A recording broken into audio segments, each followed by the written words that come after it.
اعوذ باللہ من الشیطان الرجیم بسم اللہ الرحمن الرحیم الحمد لولیہ والصلاة علی نبیہ۔ آج کا ہمارا درس حقیقت وضع کے بارے میں ہے۔ ہم نے اس فارمیٹ کو تھوڑا چینج کیا ہے اور جدید طرز میں اس درس کو تیار کرنے کی کوشش کی ہے۔ انشاءاللہ آپ اپنی رائے جو ہے ضرور دیں گے۔ آج کا ہمارا درس کچھ مقاصد پر مشتمل ہے۔ ان میں سے پہلا جو مقصد ہے، انشاءاللہ اس درس کو سننے کے بعد آپ ان چیزوں کے بارے میں بہتر آگاہی حاصل کر سکیں گے۔ تو سب سے پہلی چیز جس کے بارے میں ہم انشاءاللہ گفتگو کریں گے وہ ہے حقیقت وضع کے بارے میں آگاہی حاصل کرنا۔ اور دوسرا جو مقصد ہے وہ یہ ہے کہ ہر لغت اور زبان کے واضح اول کے بارے میں جاننا، کہ یہاں پر بحث ہوتی ہے کہ دنیا میں مختلف زبانیں موجود ہیں، تو کیا ان زبانوں کو وضع کرنے والے متعدد افراد ہوتے تھے یا ایسا نہیں تھا، بلکہ ایک آدمی کسی زبان کو ایجاد کرتا تھا اور باقی سارے لوگ اسی کو فالو کرتے تھے۔ اور تیسری جو چیز ہے، یہاں پر جب مختلف اقوال آپ کے سامنے پیش کریں گے تو یہ جو واضح ہے، اگر فرض کرے ایک آدمی کا یہ نظریہ بنتا ہے، ایک مجتہد کا، ایک محقق کا یہ نظریہ بنتا ہے کہ واضح شخص واحد ہے، تو اس کے پاس کیا دلیل ہے؟ یا اگر کوئی کہتا ہے نہیں، شخص واحد نہیں بلکہ لغت کو ایجاد کرنے میں بہت سارے لوگوں کا کردار ہے، تو اس نظریے پر کیا دلیل ہو سکتی ہے؟ چونکہ نحن ابناء الدلیل حیث یمیل، ہم بغیر کسی دلیل کے کسی بھی نظریے کو نہ ہم تسلیم کر سکتے ہیں، نہ ہم کسی کو رد کر سکتے ہیں۔ تو جو چوتھی چیز ہے وہ ہے وضع تعینی، اور وضع تعینی کی حقیقت کو جاننا۔ وضع کو مختلف اعتبار سے تقسیم کیا جاتا ہے، تو ان میں سے سب سے پہلی جو قسم ہے وہ ہے وضع تعینی اور وضع تعینی۔ وضع تعینی کا مطلب یہ ہے اگر کوئی شخص خاص کسی لفظ کو کسی معنی کے لیے مختص کرتا ہے، یعنی واضح اگر معین ہو تو اس وضع کو وضع تعینی کہا جاتا ہے۔ لیکن وضع تعینی کیا ہے؟ ایک لفظ کثرت استعمال کی وجہ سے کسی معنی کے ساتھ مختص ہو جاتا ہے۔ تو المقدمۃ تبحث عن امور لها علاقة بوضع الالفاظ واستعمالها ودلالتها۔ حقیقت وضع میں سب سے پہلی جو گفتگو ہو ایک مقدمہ ہے۔ انشاءاللہ اس مقدمے میں چند اہم چیزوں کے بارے میں گفتگو ہوگی۔ تبحث، یہ مقدمہ بحث کرتا ہے، عن امور، چند چیزوں سے یہ بحث کرتا ہے، لها علاقة بوضع الالفاظ، ان امور کا ایک تعلق ہے کس کے ساتھ؟ وضع الفاظ کے ساتھ، و استعمالها، ان الفاظ کے استعمال کے ساتھ، اور تیسری جو چیز ہے وہ دلالتها، اور الفاظ کی دلالت کے ساتھ۔ اب دیکھیں پہلا جو مرحلہ آتا ہے وہ مرحلہ یہ ہے کہ لفظ کس کے لیے وضع ہوا ہے، کس معنی کے لیے وضع ہوا ہے۔ اس کے بعد جب وضع پتہ چل جائے تو دوسرا جو مرحلہ آتا ہے کہ اس لفظ کو معانی میں استعمال کرنا شروع کر دیتے ہیں لوگ۔ اور تیسرا جو مطلب ہے وہ یہ ہے جب لفظ استعمال کرنا شروع انسان کرتا ہے تو ان الفاظ کی دلالت کن چیزوں پر ہوتی ہے۔ بعض دفعہ الفاظ سے وجوب کو ہم درک کر لیتے ہیں، بعض اوقات الفاظ کی دلالت حرمت پر ہوتی ہے، بعض دفعہ الفاظ کی دلالت استحباب پر ہے، بعض دفعہ بطلان پر ہے، بعض دفعہ صحت پر ہے۔ تو الفاظ کی جو دلالت کی نوعیت ہے وہ مختلف ہے۔ تو اس مقدمے میں ہم ان تین چیزوں کے بارے میں گفتگو کریں گے، اور ساتھ ساتھ وَفِيهَا 14 مبحثاً، اور اس میں 14 مبحث ہوں گے۔ ان 14 جو مباحث سے ہم اس مقدمے میں گفتگو کریں۔ سب سے پہلا کیا ہے؟ حقیقت الوضع، وضع کی حقیقت کیا ہے؟ وضع کی حقیقت کیا ہے؟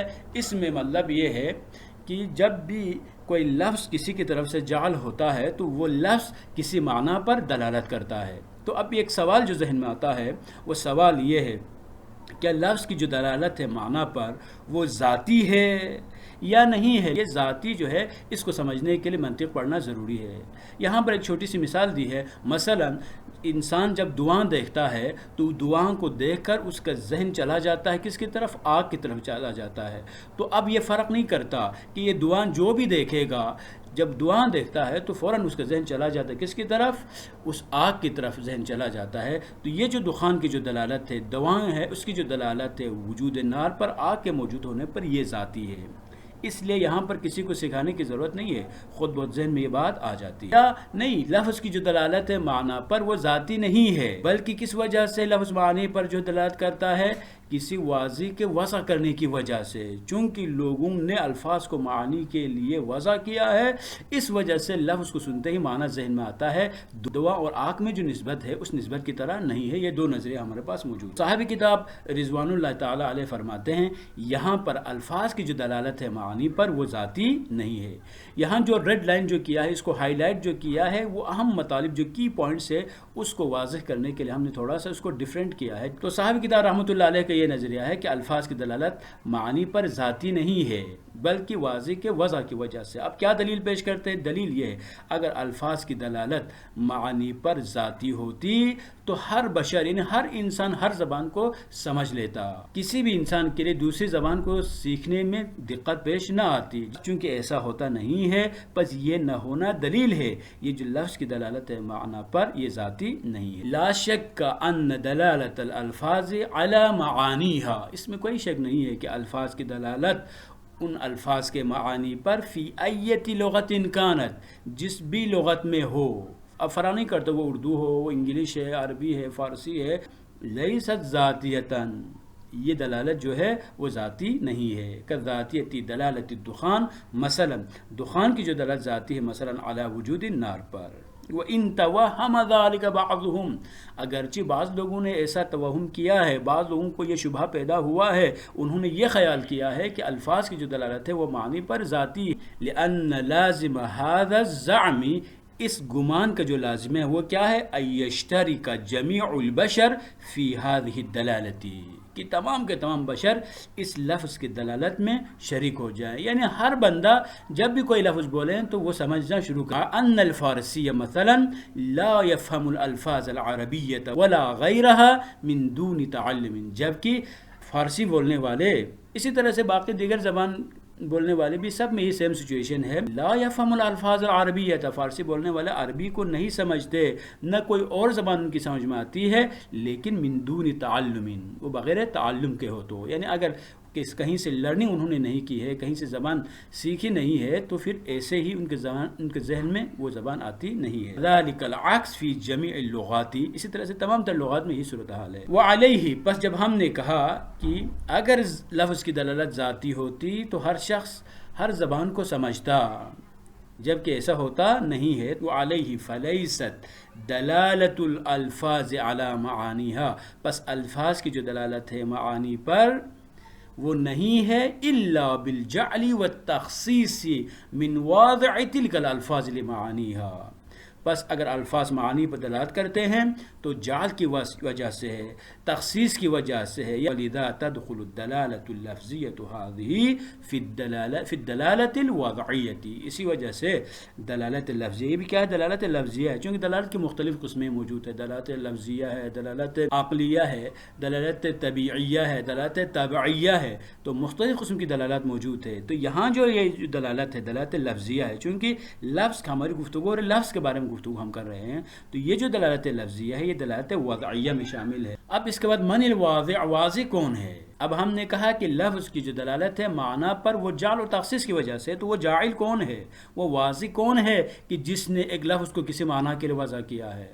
تو فرماتے یہاں پر دو نظریے موجود ہیں۔ بعض لوگوں کا یہ کہنا ہے کہ لغات کو ایجاد کرنے والا شخص واحد ہے، یعنی ہر لغت کا جو موجد ہے، ہر لغت کا جو وضع کرنے والا وہ شخص واحد ہے، ایک ہی بندہ ہے کہ اس نے لغت کو ایجاد کیا، تو باقی جو ہے لوگوں کی ایک جماعت جو ہے اس فرد کی پیروی کرنا شروع کر دیتی ہے، یوں اس طرح سے زبان جو ہے وجود میں آ جاتی ہے۔ جبکہ اس نظریے کے مقابل میں دوسرا جو نظریہ وہ یہ ہے کہ شخص واحد نہیں ہے، بلکہ اللہ تعالیٰ نے ہر انسان میں یہ صلاحیت رکھی ہے، خدا کی طرف سے ہر انسان کو یہ قوت عطا ہوئی ہے کہ وہ جب بھی اپنے ما فی الضمیر کو دوسروں تک منتقل کرنا چاہتا ہے تو وہ الفاظ کو ایجاد کر سکتا ہے۔ اب کیا ہوا، ایک بندے کے لیے مجبوری پیش آئی تو اس نے کسی لفظ کو وضع کیا، دوسرے بندے نے دوسرے لفظ کو، تیسرے نے تیسرے لفظ کو، اس طرح سے جو ہے مختلف لوگوں نے مل کر زبان کو ایجاد کیا، اور آہستہ آہستہ وقت کے گزرنے کے ساتھ ساتھ ایک زبان جو وجود میں آ جاتی ہے جو چند الفاظ پر مشتمل ہے، کہ چند حروف پر مشتمل ہے، وہ ایک زبان وجود میں آتی ہے، اور اس زبان کے پھر قواعد اور ضوابط بننا شروع ہو جاتے ہیں، اور آہستہ آہستہ جو ہے اس زبان کے ذریعے لوگ اپنے جو ہے علم اور حکمت کو بھی اس زبان کے ذریعے لوگ کیا کرتے ہیں، اپنے جو ہے مفاہیم کو، اپنے مافی ضمیر کو، اپنے مطالب کو وہ دوسروں تک منتقل کرنا شروع کر دیتے ہیں۔ اور دوسرا جو نظریہ ہم نے کہا کہ لوگوں نے مل کر جو ہے اس زبان کو وجود میں لایا ہے، فرد واحد نہیں ہے۔ صاحب کتاب اسی نظریے کو ہی پسند کرتے ہیں۔ صاحب کتاب فرماتے ہیں یہ نظریہ حقیقت کے قریب تر ہے۔ کیوں؟ اس لیے کہ اگر کوئی فرد واحد ہوتا تو تاریخ میں اس کا نام موجود ہوتا۔ ولیکن من ذلک الواضع الاول فی کل لغت من اللغات، ہر زبان کا جو وہ ہے واضح کون ہے، مثلا اردو کو وضع کرنے والا کون ہے، عربی کو وضع کرنے والا کون ہے، انگلش کو وضع کرنے والا کون ہے۔ دنیا میں سینکڑوں زبانیں جو ہے لوگ بولتے ہیں، سینکڑوں زبانیں جو بولی جاتی ہے، تو ہر زبان کا موجد اور واضح کون ہے؟ قیل ان الواضع لا بد ان یکون شخصا واحدا، کسی نے کہا ہے کہ واضح کے لیے شخص واحد ہونا ضروری ہے، یعنی ایک ہی فرد ہو جو زبان کو ایجاد کرے۔ یتبعہ جماعت من البشر فی التفاہم، اسی ایک شخص کی پیروی کرتی ہے ایک جماعت تفاہمی، یعنی اپنے مطلب کو دوسروں تک منتقل کرنے اور دوسروں کے مافی ضمیر اور مطالب کو سمجھنے کے لیے۔ وعلیہ، پس جب ہم نے کہا کہ واضح کے لیے شخص واحد ہونا ضروری ہے، فلیس دلالت الالفاظ علی معانیها الا بالجعل والتخصیص من واضع تلك الالفاظ لمعانیها، پس الفاظ کی جو دلالت ہے معانی پر اس واضح کی طرف سے جعل اور تخصیص کی وجہ سے ہے۔ کون سا واضح؟ وہ واضح جس نے الفاظ کو معنی کے لیے وضع کیا تھا۔ وَلِذَا تَدْخُلُ الدَّلَالَةُ الْلَفْظِيَّةُ هَذِهِ فِي الدَّلَالَةِ الْوَضْعِيَّةِ بِتِلْكَ اللغات، اسی وجہ سے یہ جو دلالت لفظیہ ہے وہ دلالت وضعیہ میں داخل ہو جاتی ہے۔ وقیل، اور دوسرا جو نظریہ ہے وہ اقرب الی الصواب، صاحب کتاب اس نظریے کو بیان کرنے سے پہلے اپنی رائے کا اظہار فرماتے ہیں، کہتے ہیں یہ جو نظریہ ہے حق کے قریب تر ہے۔ وہ کیا ہے؟ ان الطبیعۃ البشریۃ حسب قوت المودعۃ من اللہ تعالی فیہا، کہ طبیعت بشری اس قوت کی وجہ سے جو خدا کی طرف سے اسے عطا ہوئی ہے، تزی افادت مقاصد الانسانی بالالفاظ، وہ طبیعت تقاضا کرتی ہے کہ انسان اپنے مقاصد کو پہنچائے، منتقل کریں، ٹرانسفارم کریں، کنوے کریں بالالفاظ، الفاظ کے ذریعے۔ فیخترع من عند نفسہ لفظا مخصوصا عند ارادت معنی مخصوص، جب کسی خاص معنی کا ارادہ کرتا ہے یہ انسان لفظ مخصوص کو، خاص قسم کے لفظ کو وہ ایجاد کرتا ہے۔ کما هو المشاہد من الصبیان عند اول امرهم، جیسے کہ بچوں کو ہم دیکھتے ہیں کہ ابتدائی زندگی میں ان کے پاس اتنے الفاظ نہیں ہوتے، اتنی وکیبلری ان کے پاس موجود نہیں ہوتی، تو پھر وہ کیا کرتے ہیں؟ اپنی طرف سے الفاظ ایجاد کرنا شروع کر دیتے ہیں۔ فیتفاہم مع الآخرین الذین یتصلون بہ، پس وہ دوسروں لوگوں کے ساتھ گفت و شنید کرنا شروع کر دیتے ہیں، ڈسکس کرنا شروع کر دیتے ہیں۔ کون سے لوگ؟ باقی وہ لوگ جو ان کے ساتھ مربوط ہے۔ والآخرون کذالک یخترعون من انفسہم الفاظا لمقاصدہم، اسی طرح دوسرے لوگ بھی اپنے مقاصد کو پہنچانے کے لیے الفاظ وضع کرنا شروع کر دیتے ہیں۔ وتتألف على مرور الزمن من مجموع ذلك طائفة صغيرة من الالفاظ، ان سب کے اختراعات کے نتیجے میں the passage of time الفاظ کا ایک چھوٹا سا مجموعہ وجود میں آتا ہے، حتی تکون لغتا خاصتا، یہاں تک کہ ایک نئی زبان وجود میں آ جاتی ہے، ایک خاص لغت بن جاتی ہے۔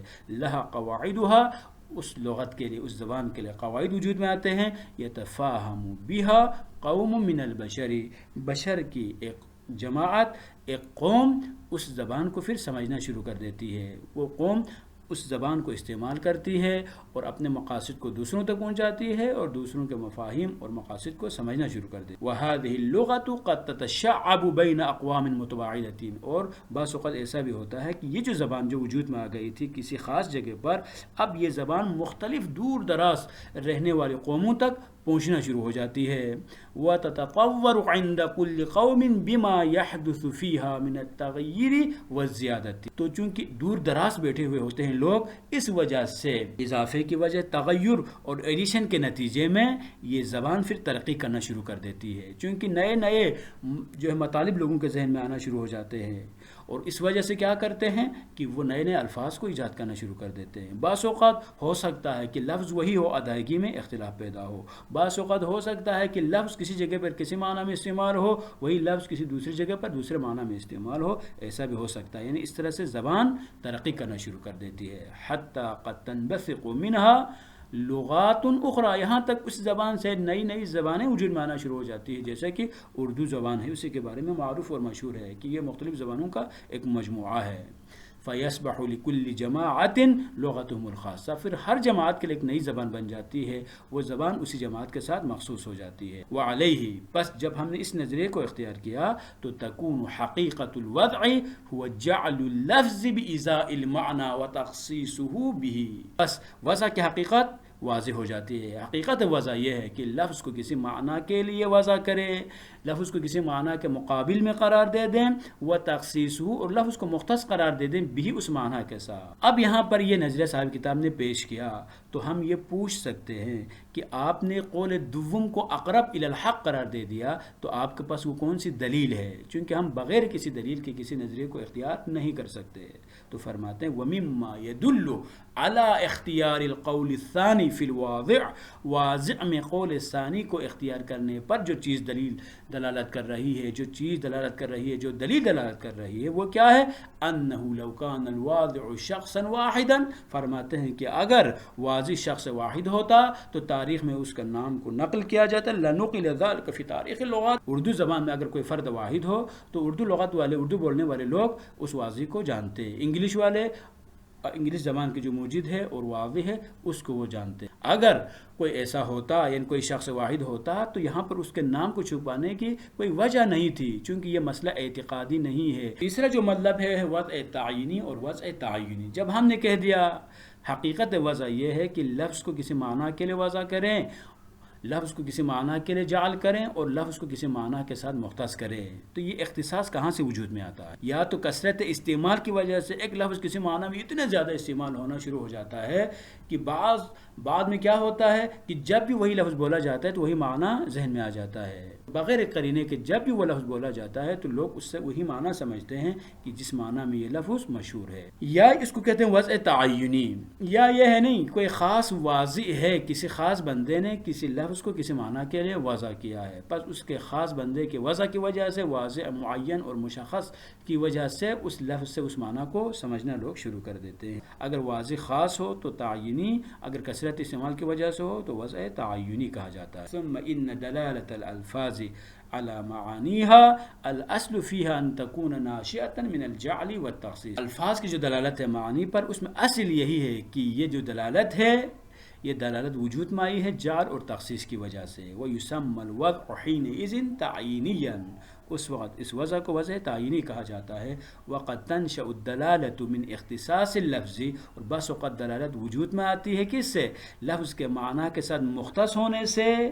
الحاصل حاصل اختصاص، اور یہ جو اختصاص ہے یہ وجود میں آتا ہے، حاصل ہوتا ہے من الکثرت فی الاستعمال، کہ کثرت استعمال کی وجہ سے اعلیٰ درجہ من الکثرت، اس حد تک لفظ اس معنی میں استعمال ہوتا ہے کہ انہ تألفہ الاذہان علی وجہ ذہن، اذہان اس حد تک مانوس ہو چکے ہوتے ہیں کہ اذا سمع اللفظ ينتقل السامع منہ الی المعنی، سامع جب بھی اس لفظ کو سنتا ہے تو اس کا ذہن اس معنی کی طرف منتقل ہو جاتا ہے۔ یسمى الوضع حینئذ تعینیا، اس وقت اس وضع کو تعینی کہا جاتا ہے۔ پہلی جو چیز ہے جو ذہن میں رکھنا ضروری ہے وہ ہے کہ الفاظ کی دلالت معنی پر ذاتی نہیں، ورنہ کسی کو بھی زبان کا مسئلہ نہ بنتا، دنیا میں ہر شخص ہر زبان کو سمجھتا۔ اور دوسرا جو مطلب ہے الفاظ کی دلالت معنی پر جعل اور تخصیص کی وجہ سے ہے، یہ ذاتی نہیں ہے، الفاظ کی جو دلالت ہے معنی پر جعل اور تخصیص کی وجہ سے ہے۔ اور تیسرا واضح شخص واحد نہیں، ورنہ اس کا نام تاریخ میں لکھا جاتا، بلکہ بشر کی ایک جماعت ہے۔ یعنی حقیقت وضع کیا ہے؟ لفظ کو معنی کے لیے جعل اور اس کے ساتھ مخصوص کرنا۔ واضع معین ہو تو وضع تعینی کہا جاتا ہے، اگر کثرت استعمال کی وجہ سے ہو تو اس وضع کو وضع تعینی کہا جاتا ہے۔ تمرین میں پہلا سوال یہ ہے کہ الفاظ کی دلالت معنی پر ذاتی ہے یا جعل و تخصیص کی وجہ سے، نظریہ مصنف اور دلیل بیان کرے۔ دوسرا سوال، ہر زبان کے واضع اول کون ہے اور کتنے اقوال پائے جاتے ہیں؟ صاحب کتاب کا نظریہ اور دلیل بیان کرے۔ تیسرا سوال، حقیقت وضع کیا ہے، وضع کی حقیقت کیا ہے واضح کریں۔ اور چوتھا سوال ہے وضع تعینی اور وضع تعینی کی تعریف کرتے ہوئے مثال دے کر واضح کریں۔ وصلی اللہ علی سیدنا و نبینا محمد و آلہ الطیبین الطاہرین۔